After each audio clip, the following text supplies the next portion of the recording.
Mudra. I'm sure you have heard the word even if you don't speak Hindi. The word denotes a posture or a gesture. So even if I'm simply sitting, I'm sitting in a certain mudra. Our ancient yogic scriptures recognize certain postures which raise our consciousness or have a positive effect on our physical and mental system in some way. These postures are called mudras in yoga. If they simply involve using your hands in a certain way, they are called hasta mudras. Before we talk about some common mudras, let's first understand the fundamentals of how they work. I'm sure you have experienced when we communicate, our body language speaks more than our words. Or at least it enhances what we are trying to say, right? The way we move our hands, the way we look, and where we look while we talk says a lot about us, isn't it? Have you noticed someone who is very restless will keep moving his hands unnecessarily or shaking legs while talking to you? Or someone who is overexcited will also be the same. But a calm speaker with clear thoughts who knows what he wants to say will move his hands in a controlled and precise way. Similarly, when you are angry, your breathing becomes abnormal. You cannot be angry and breathe calmly at the same time. All of this means that the state of our mind and thoughts are expressed through our posture, our body language, and in the way the body works. What is more important here is that to some extent, the same effect can be caused in the reverse direction as well. When you are angry, if you stabilize your breathing consciously, you will notice your anger will come down. By consciously standing firm, you can control your nervousness. What this means is that by consciously applying a certain posture, we can affect our thoughts and emotions. With the same principle, mudras are those specific postures which we use to induce some desired effects in our body and mind. Now, having understood the fundamental principle of how mudras work, let us talk about some specific mudras. I'll only talk about hasta mudras because they are simple to understand and practice. But please note, in Hatha Yoga, there are other mudras which people need to do to reach the higher stages of their sadhana. And they can only be practiced under a guru who himself is a realized being. For now, we will limit ourselves to hasta mudras. One basic fact on which many of the hasta mudras work is that our fingertips represent the 5 fundamental elements of our creation: Akash, Vayu, Agni, Jal and Prithvi, or space, air, fire, water and earth. Like I had been till I explored and realized certain things, if you are also curious to know how is it possible that the entire universe is made up of just 5 elements, you can listen to my 18th episode on Panch Tattva. As a matter of fact, the tip of our thumb is the point of fire element in our body. The tip of the index finger represents air or Vayu Tattva, middle finger space or Akash, ring finger earth, and the last smallest finger represents water or Jal Tattva. What this means is that by pressing these fingertips in certain ways, we can work upon balancing these elements in our body. If these elements are balanced in our body, by and large, we would live a healthy life. Now, as a basic rule, if you join the tip of any finger with the tip of your thumb, the element represented by that finger is suppressed. And if you put the tip of a finger in the root of your thumb and then put the thumb above that finger, the corresponding element is enhanced. But how do I know whether I need to enhance or suppress an element in my body? For that, we need to understand what aspects of our body are governed by which element. I'll keep describing some of them along with a few most common mudras I'm going to cover today. One of these mudras is the Gyan Mudra, literally translated as the mudra for knowledge. Here I want to make sure you understand that we are not talking about the knowledge of any subject we study in schools. Rather, the knowledge of the ultimate, the truth of life. And that's why with this mudra we can perceive what we cannot with our five senses. It increases our extrasensory perception and raises our consciousness. To practice this mudra, you press the tip of the index finger with the tip of the thumb. The other three fingers remain straight and together, palms a little stretched out. Put the hands on the thighs as you sit comfortably, keeping the palms facing up. The important thing which many times people miss out on is, usually in any Hasta Mudra, the palms should be stretched out, but the forearms and upper arms should be relaxed. So make sure not to keep the elbows straight. This mudra has an almost immediate effect on your ability to concentrate and calm your mind down. When you want to sit calmly and focus on something, try to sit in this mudra. This is one of the main mudras that we use during the practice of pranayam or deep breathing. Now, with the same index finger, you can have a different impact by affecting the Vayu Tattva in a different way.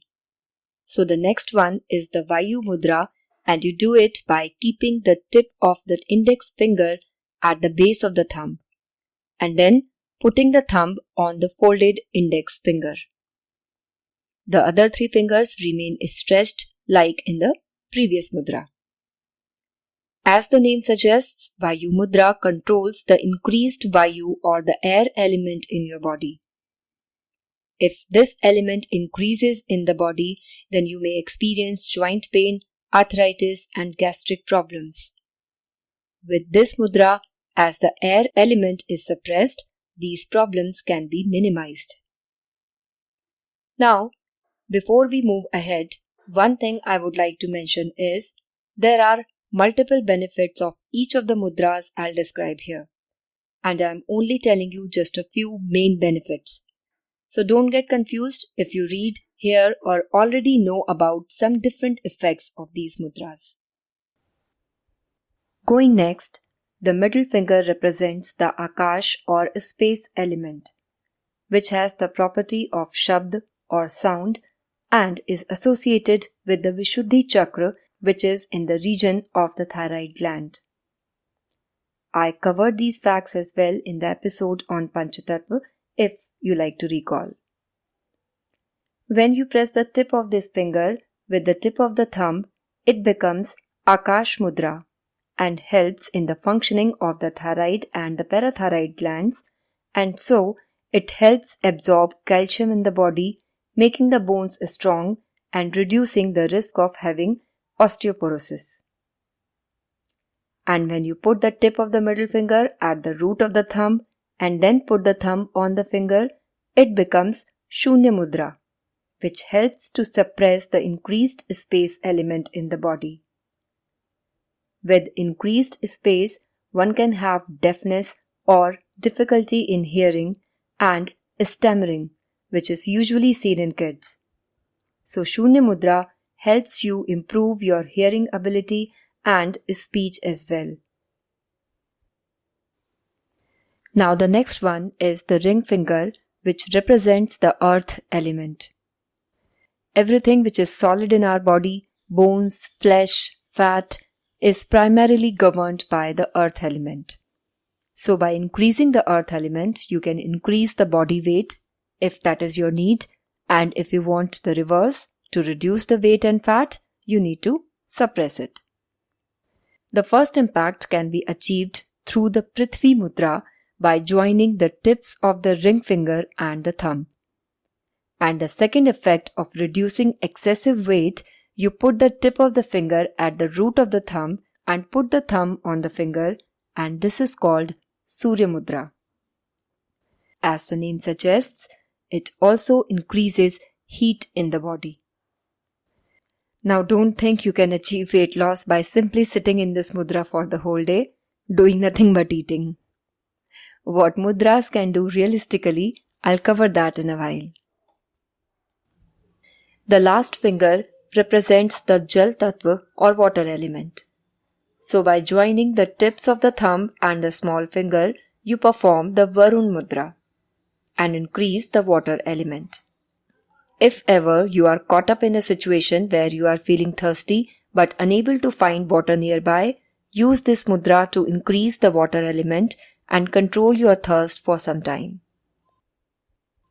Contrary to that, if you have excessive water element which can cause you bloating of the stomach, you perform the reverse mudra by putting the tip of the small finger on the root of the thumb and then putting the thumb on the finger to press it.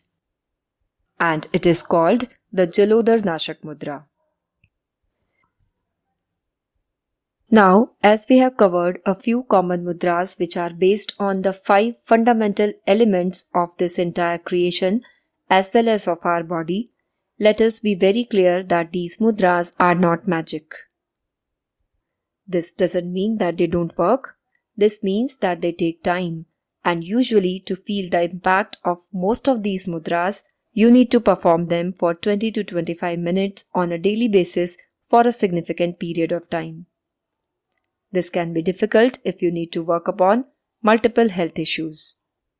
So considering the time we can practically spend practicing these mudras, we can say that these mudras give you a helping hand to enhance whatever other ways you practice to eliminate the root cause of your issues. Just like if you are not confident in a situation, your posture will not be straight. By trying to stand straight consciously, you can build your confidence for a while, but it will not be sustainable unless you work upon the root cause. So please do not have unrealistic expectations that you will simply sit in a Hasta Mudra and everything will be corrected. No, it might not happen. In fact, it will for sure not happen. But if you do the other things right, mudras can speed up the progress. Practically, from my experience, I can say that it is good to practice deep breathing for a significant time using any of these mudras depending on your need. Having said that, it is very important to mention that there are certain effects that you can experience almost immediately as well, such as the increased concentration level in Jnana Mudra, which I already described, or Dhyana Mudra, in which you keep the hands in your lap, right hand on top of the left, and join the tips of both the thumbs. I'll also share with you my experience with Linga Mudra, which was also an almost immediate effect, in the next episode. And I'm sure it will be very useful for you. And wait, this is not all. There are many more mudras that I'll cover going forward. The next set of mudras that I'll be talking about in my next episode are the mudras that enhance our pranic energy. Before you listen to that episode, I recommend that you listen to my 8th episode on Panch Pran if you don't already have a decent knowledge about them and know the functions they govern in our body. So be ready to draw some more benefits of Hasta Mudras in the next episode. Stay tuned and have a nice time.